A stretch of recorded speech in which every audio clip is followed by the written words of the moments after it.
So recently I met this girl that I've only seen on TikTok. Put in her own words, she went viral for voice impressions and being cute. She was adorable and I fell in love for like 20 minutes. Not just like, it's a joke. But meeting her, I learned that even the most smiley people you know, they're going through things and you just can't see it. And my arm's tired as fuck. This camera's so heavy, bro. Enjoy it. Can I get you to hold this? Yeah. I'm nervous. I am too. Oh, okay. It says, what's a place you need to travel to before you die? Do you have an answer?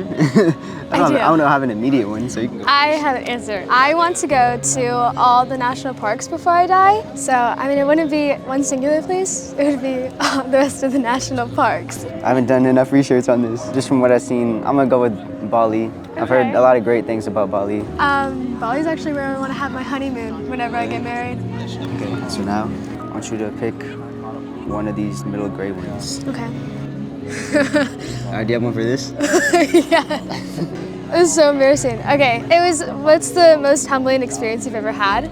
Mine was actually at Florida State. It was a football game. A lot of my friends came down and my brother and his friends. And I was just like, living on cloud nine at this football game with all the people I love surrounded by me. And I was walking up the stands and somebody recognized me and they were like, oh, like Dora, like my friend's like a big fan. Can he get a picture? And I was with my friends. So I was like, yeah, like you can get a picture, sure. And then he turns around, he goes, psych, no one knows you. And it was so like embarrassing and I was just like, there was no need for that. It humbled me because I was like, yeah, like, oh, he knows me, but then it was like, no, like, no one likes you. And I was like, oh, do you have one? Most humbling experience? I don't think I'm humble enough. Let's go to level 3. Okay. Oh, okay, I'm really nervous. I know. Okay, getting deep. It's probably the deepest one. The lowest moment in my life. I don't really have like one particular low moment in my life. I kind of like experience low moments a lot, mostly from TikTok and social media. I mean, I get like those haters, people that like sexualize me, but I'm talking about like those secret Reddit pages about me. And they post like pictures of me when I was like 15 and it's like a picture of me in the bathing suit. Or like I'll post a video with my little sister who's 13 and then they'll like say the most disgusting things about what they want to do to my little sister. I kind of deal with that like all the time.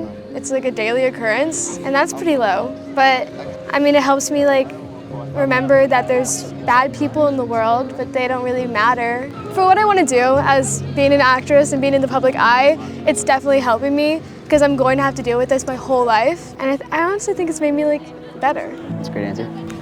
Is there one that stuck with you the most? Like one that hurt me the most? If you're comfortable saying it. Recently, it was last week, I just went to the mall with my friend. We just went to the mall. And then I look at a Reddit page and it says, guys, I just saw Ellie Dobleski at the mall. It's just so scary. And especially because like that page is not known for anything good. There's like my fake nudes out there. Like I don't have any, but they like, it's a picture of me in bikini and they like make it look like I'm naked. Like it's disgusting. It's so gross. It's just terrifying, I guess.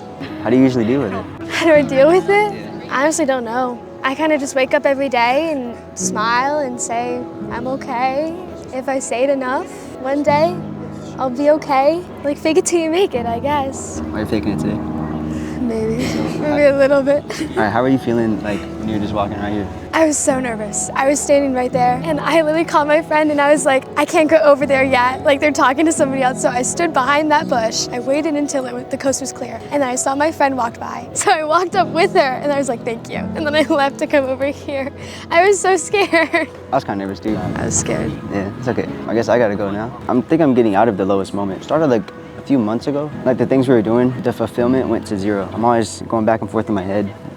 Like just questioning everything I do. I always think every day, like, should I just delete my social media? Obviously, I haven't done it yet. It makes you feel empty. Because it's like, who am I even doing this for? Am I doing it for myself? Or am I doing it for like these people that like aren't like nice about it? I see hate as words on the screen now. I'm trying to learn that it's just words. Why do you think you can't do that?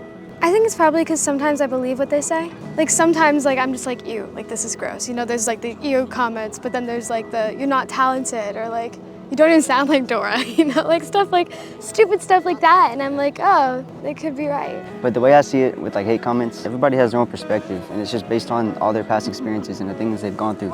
When somebody says like, you guys would do kindness for views, that's their perspective, and they've learned that from somewhere. Like they just don't see it the way you do. So like everything you do, they're not gonna see it the way you do. Honestly, with the kindness reviews, that's such a lie, because you guys are so nice. Even though I was nervous coming over, you made me feel so welcomed. I'm being so for real. Appreciate You're it. doing great. Okay, that was it. I wanna know what you thought. Just, like, About this? Yeah. Oh my gosh, it's so fun. No, I love this. I wish like my platform was like this. That's another thing I think a lot. I'll see some other like TikToks or something or videos, and they do such a good job on something that's completely different, and then I'm like, damn, I kind of want to do that now. Yeah, well, I don't even like have like a thing. I have voice impressions, sure, but like I did it just for fun one day. I didn't think it was gonna be my thing. I wish like I did something like this, or like I could go up to people like in the mall and just be like, hi, you know? Because like that's what I love doing, is like talking to people. But I got my following for it. It's just like, you know, being cute and doing voice impressions, which is like, okay, cool. But it's like not like something like, well, I guess. Yeah. I'm on the side that you're like looking at, but I'm like, damn, I kind of wish I built a personal brand a little bit. Really? Yeah, I feel like it'd be cool.